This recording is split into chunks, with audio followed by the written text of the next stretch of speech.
Okay, so this happened last week, and I'm still trying to process everything. Sorry if this is all over the place, but I'm still pretty angry about the whole situation. I'm 26, have a business degree, and work as a department supervisor at a hardware store. Not exactly where I thought I'd be at this point in my life. But the job market was rough when I graduated, and I've been working my way up. I make enough to pay my bills, have my own place, and even put some money aside each month.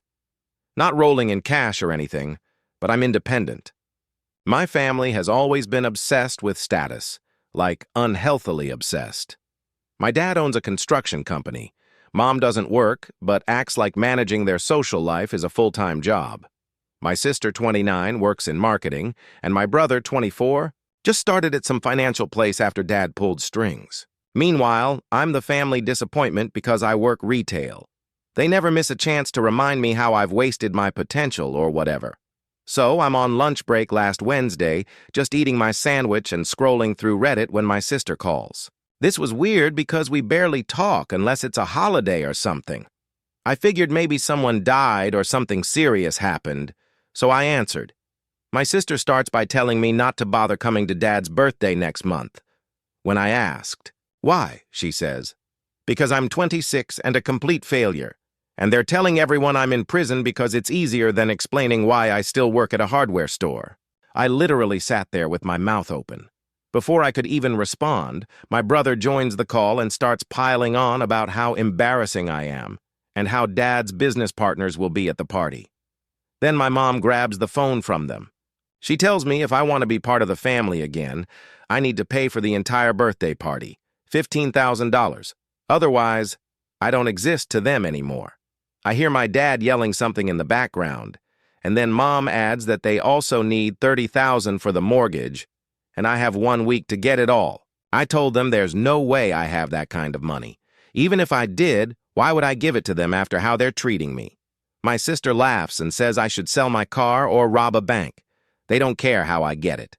My brother chimes in that maybe if I wasn't such a loser, I'd have money like the rest of them. Mom starts comparing me to my cousin who just made partner at her firm. Then Dad grabs the phone and tells me either bring $45,000 to the party or never contact them again. They were all laughing in the background like this was the funniest thing ever. Then Mom drops the bomb that they went to my storage unit and sold all my childhood stuff. Made $500, which she said was more than I've ever contributed to this family. Then they hung up. I just sat there in the break room completely stunned. They sold my childhood belongings. How did they even access my storage unit? Then I remembered my mom had borrowed my spare keyring months ago when she visited and never gave it back. I'd completely forgotten about it. The stuff they sold wasn't valuable to anyone but me. Baseball cards I'd collected with my grandpa before he died. Debate team trophies, photo albums, things that actually meant something to me. I finished my shift in a daze. My coworker asked if everything was okay, and I just nodded and kept working. When I got home, I cracked open a beer and just sat in silence, thinking about my entire relationship with my family.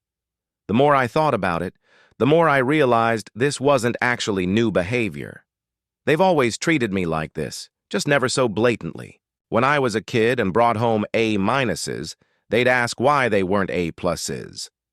When I got into state university with a partial scholarship, they asked why I didn't get into an Ivy League with a full ride. Nothing was ever good enough, but something wasn't adding up. Why would they suddenly need $45K? My dad's business was supposedly doing well. They lived in a nice house, took vacations, and Mom was always showing off new jewelry or designer clothes. Unless that was all for show, I decided to do some digging. My degree might not have landed me a fancy job, but I didn't sleep through my finance classes. And unlike my family, I've always been good with money, probably because I didn't have much of it. I checked county records online, public information, for their property. What I found shocked me. They had 3 mortgages on the house. 3, and they'd refinanced twice in the past year. That's not something financially stable people do. Next, I called my Uncle Jack, Dad's brother, who they rarely speak to because he chose to be a high school teacher instead of going into business. Sound familiar? I asked him about Dad's company, and what he told me confirmed my suspicions. Dad's construction company had been struggling for years. The housing crash hit them hard and they never recovered.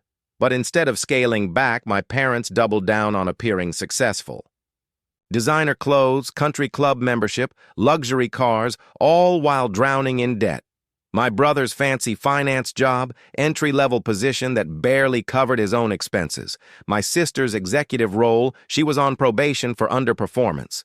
The perfect family image was a complete lie. And then I realized I'd been helping them financially for years without even realizing it.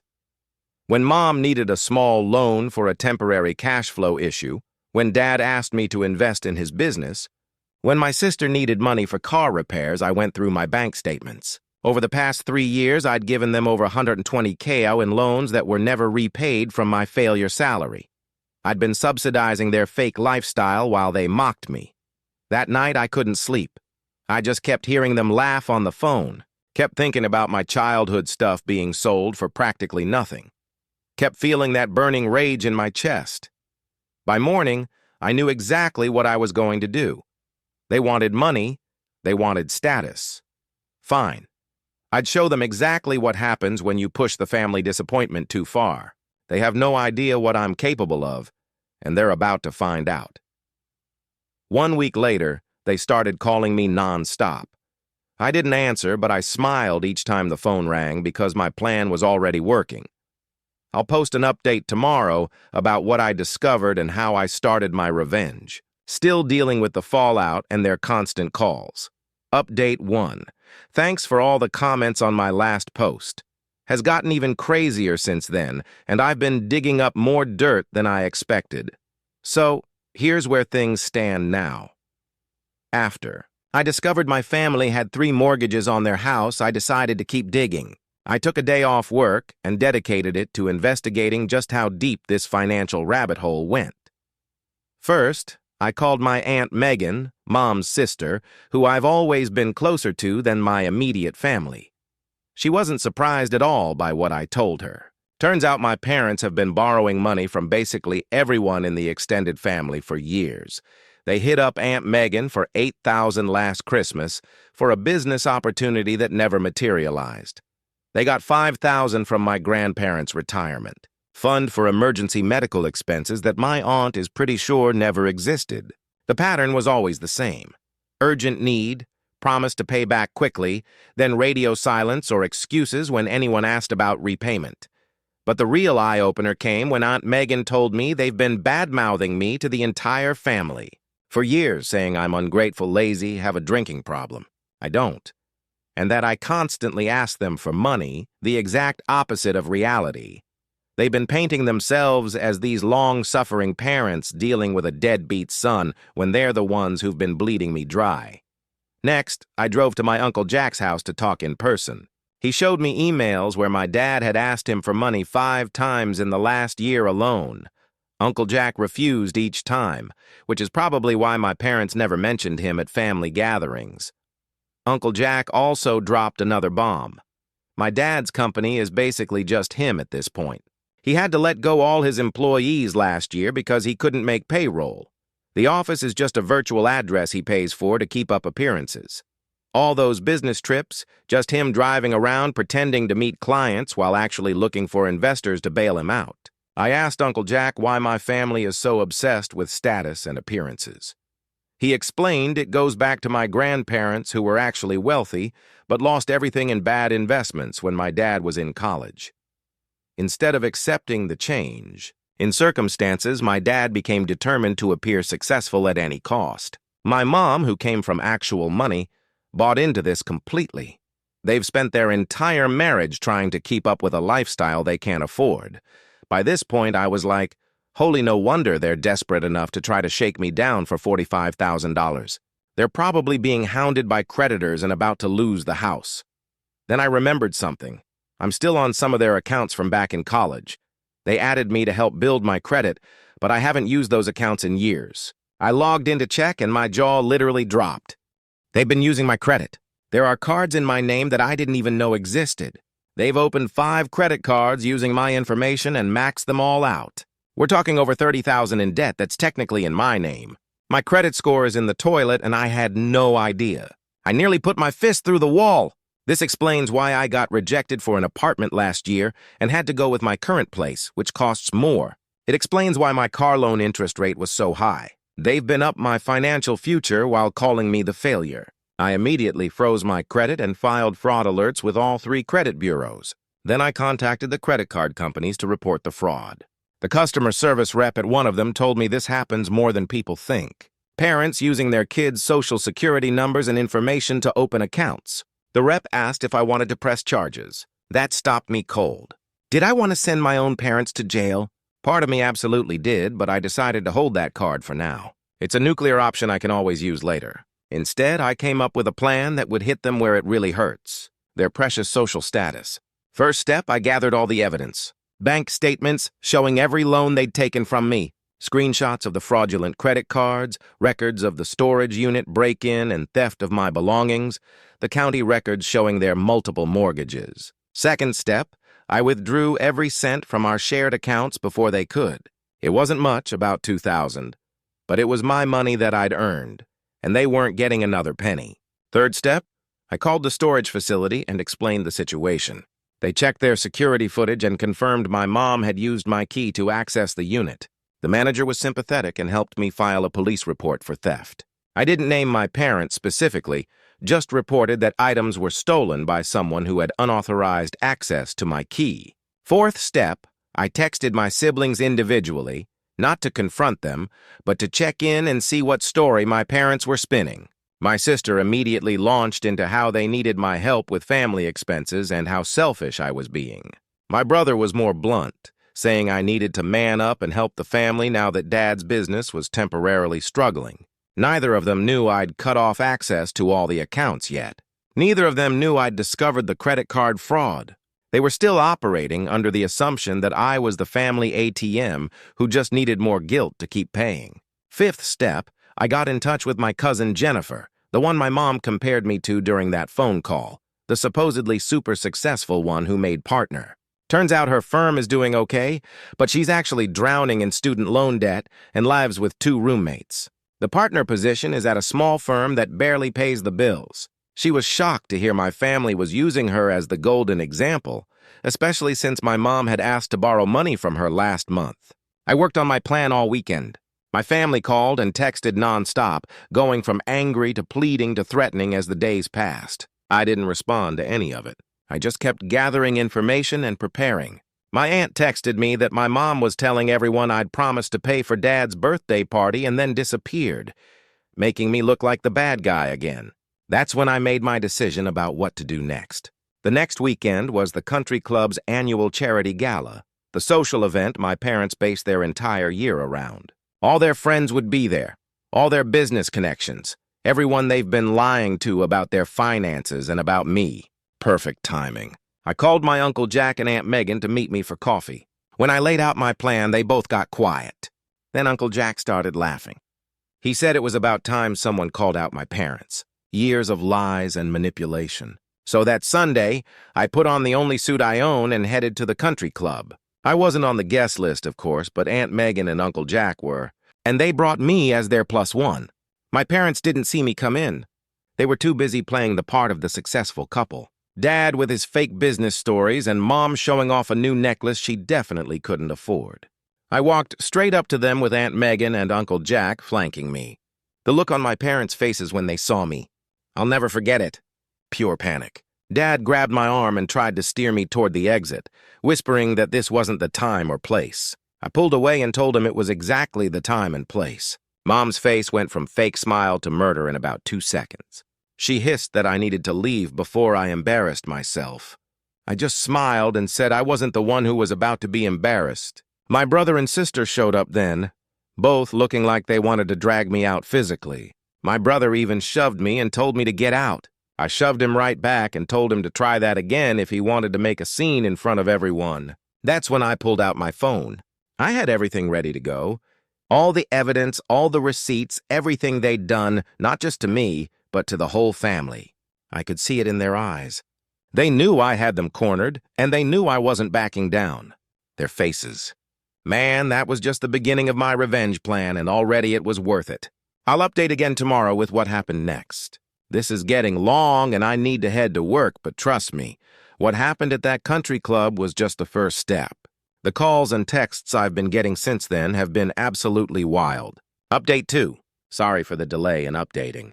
Things have been absolutely insane since the country club incident, and I wanted to wait until I had more to share. Buckle up, because this gets wild. So I left off with me at the country club, phone in hand, ready to expose everything. What happened next still feels surreal. My dad tried to play it cool in front of his friends, putting his arm around me like we were best buds, saying something about how great it was that his son could make it after all. His grip on my shoulder was so tight it actually hurt. Classic dad appearing friendly while literally trying to crush me. I pulled away and said loud enough for people nearby to hear that I was surprised he wanted me there. Considering the phone call where they demanded $45,000 from me and told me I was a complete failure.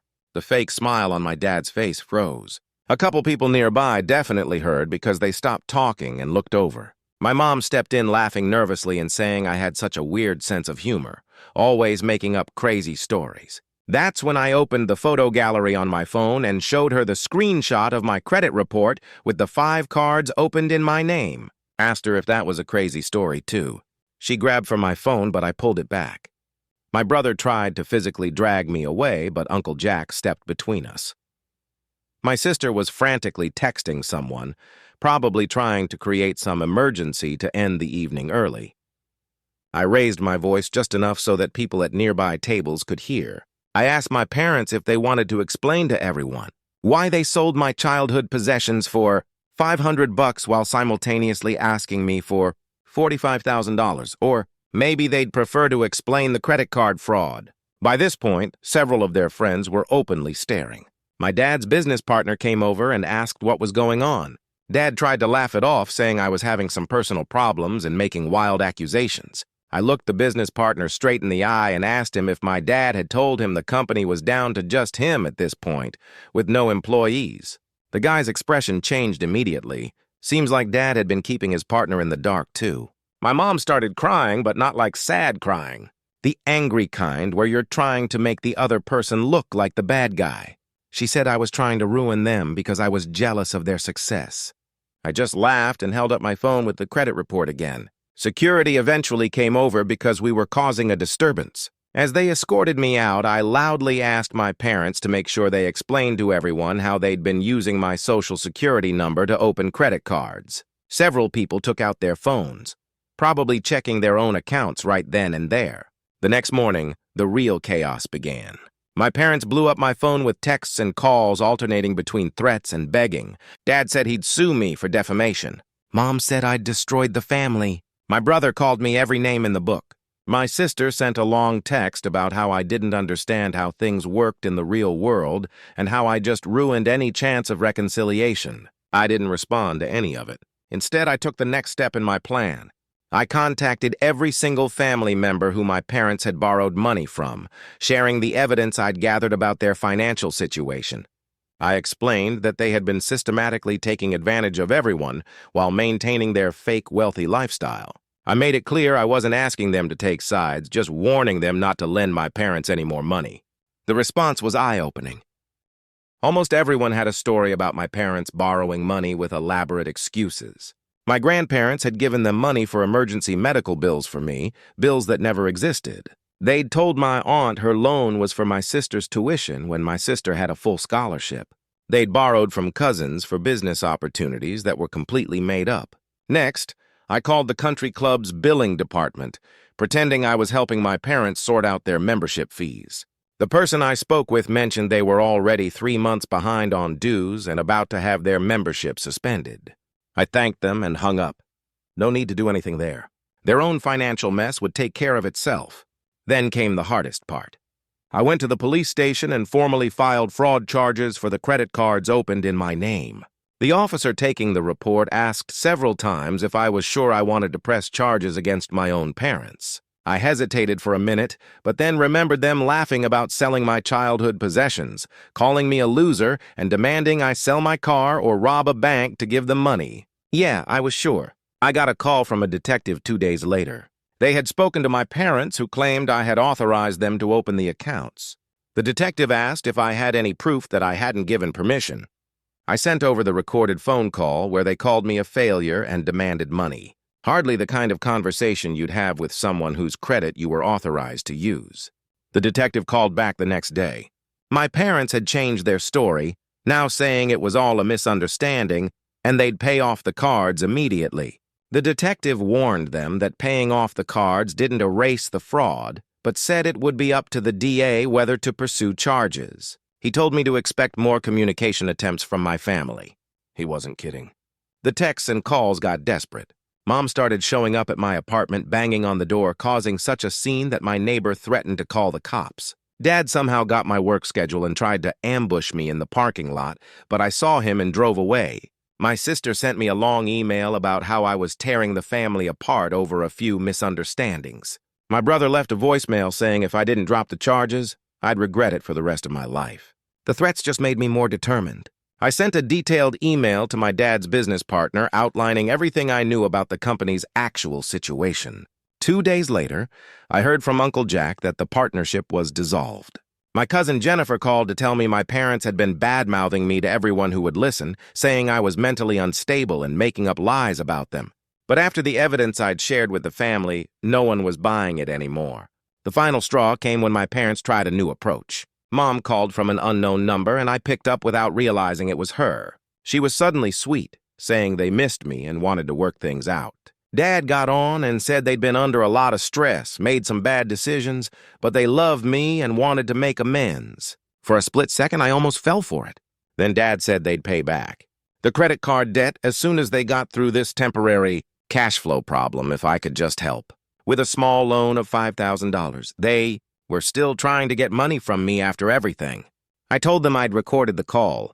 I hadn't, but they didn't know that, and would be sending it to the detective handling their fraud case. Dad started yelling and Mom was crying in the background. I hung up. That night, someone smashed my car window.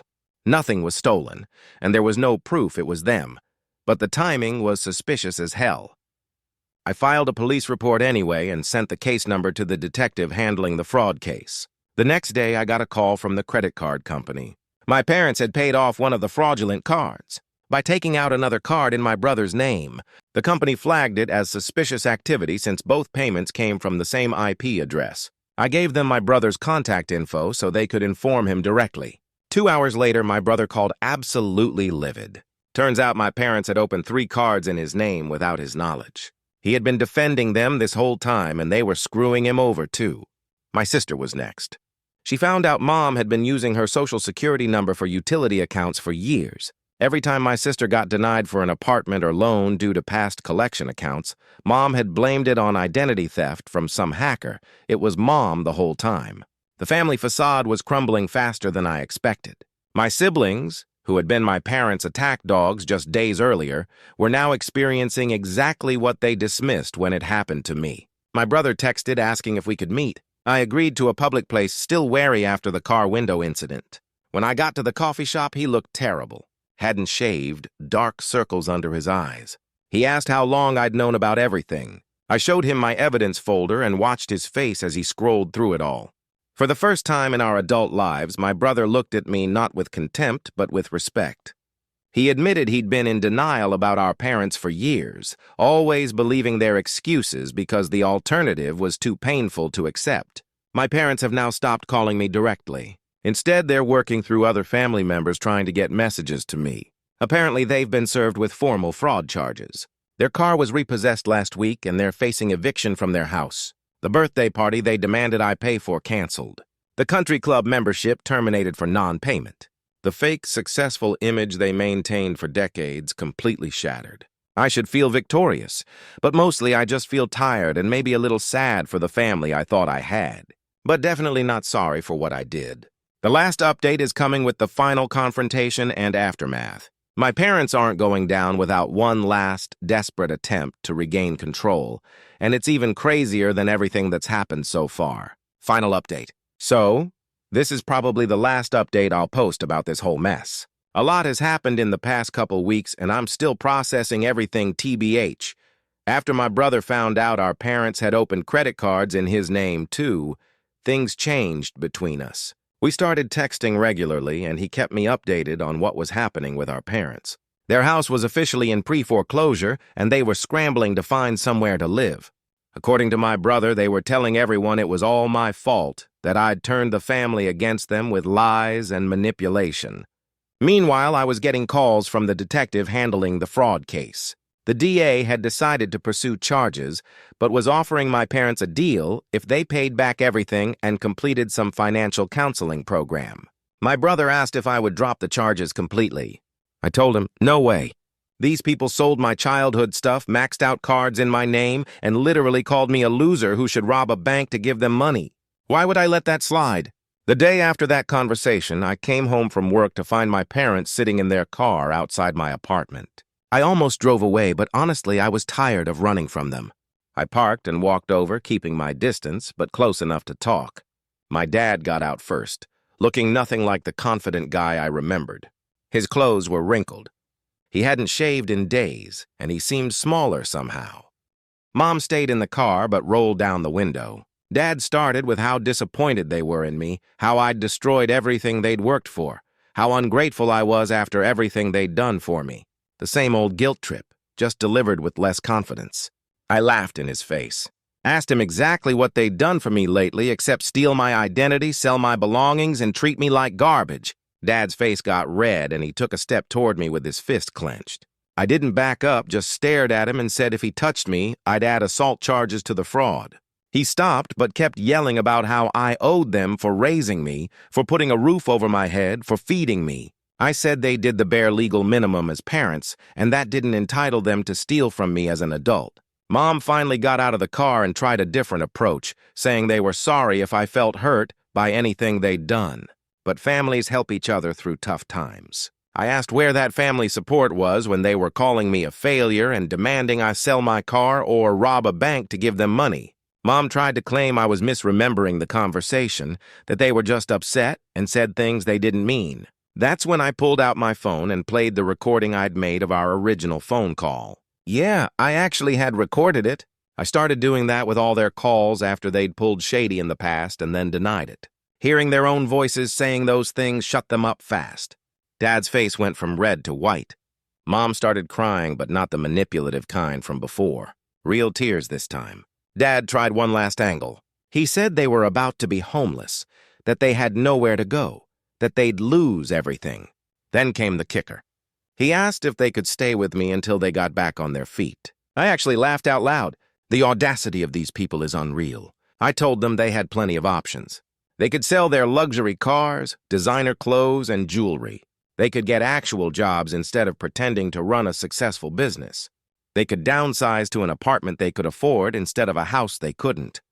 Mom snapped at that point, screaming that I was cruel and heartless, that no son would treat his parents this way, that I was enjoying watching them suffer. I told her I wasn't enjoying any of this, but I wasn't responsible for fixing the mess they'd made either. Dad tried to grab my arm, saying we needed to work this out as a family. I pulled away and told him that there was no family to work things out with anymore. They destroyed that the moment they decided to use me as their personal ATM. As I walked toward my apartment, Mom called out that they'd raised me better than this. I turned around and said that was the problem. They hadn't raised me at all. I'd raised myself while they were busy keeping up appearances. That night, my brother texted that our parents had shown up at his place asking to stay with him. He'd said no. Our sister had done the same. For the first time, we were all on the same page about our parents. The next day, I got a call from Aunt Megan. My parents had finally gone to my grandparents' house, spinning some story about me destroying the family business out of jealousy. My grandparents, who I'd already talked to, didn't buy it. They offered to let my parents stay in their guest room on 2 conditions. They had to get real jobs within 30 days, and they had to make a repayment plan for all the money they'd borrowed from family members. Dad apparently stormed out, saying he was a successful businessman who didn't need handouts with strings attached. The irony was completely lost on him. A week later, the consequences really started hitting. My parents had to surrender their leased luxury cars. Their credit cards were all maxed out and frozen. The fraud investigation was proceeding with my parents facing possible jail time if they didn't accept the deal.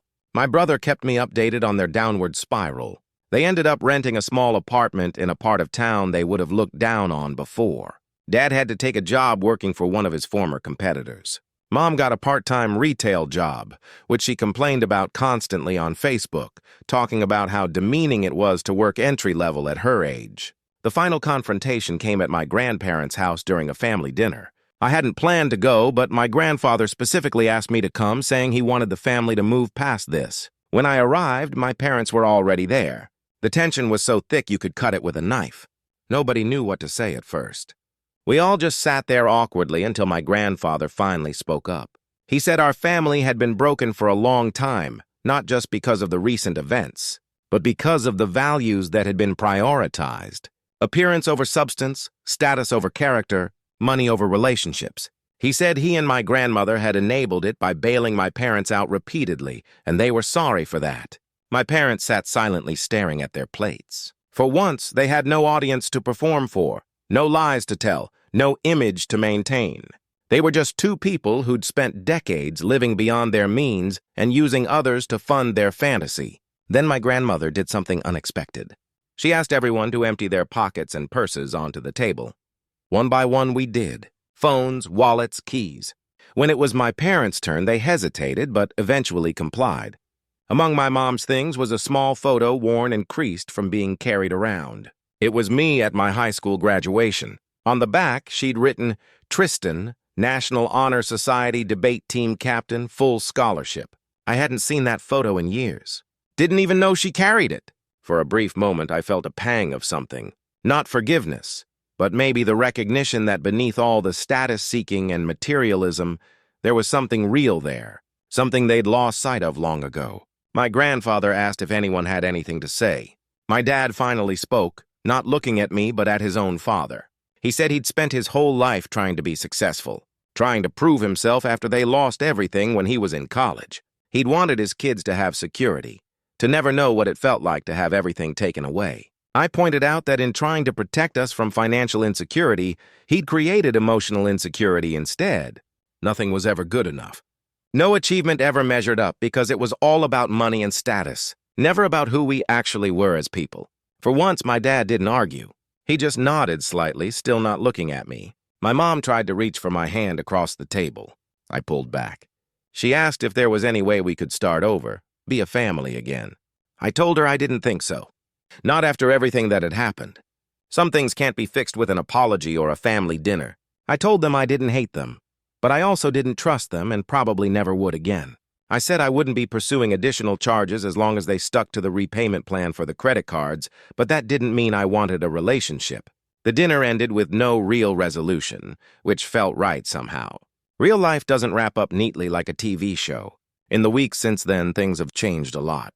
My credit score is slowly recovering as the fraudulent accounts get sorted out. I've moved to a better apartment in a different part of town where my parents don't know the address. I've started taking night classes to get additional certifications that could help me advance at work. My brother and I text regularly. My sister is still keeping her distance from everyone, which I respect. My parents are, according to my brother, adjusting to reality, living in their small apartment, working their regular jobs, no longer pretending to be something they're not. They still try to contact me sometimes. I ignore most of it, but occasionally respond to practical questions about the fraud case or repayment. They sent a card on my birthday with a check for $500, exactly what they got for selling my childhood belongings. I tore up the check and sent it back.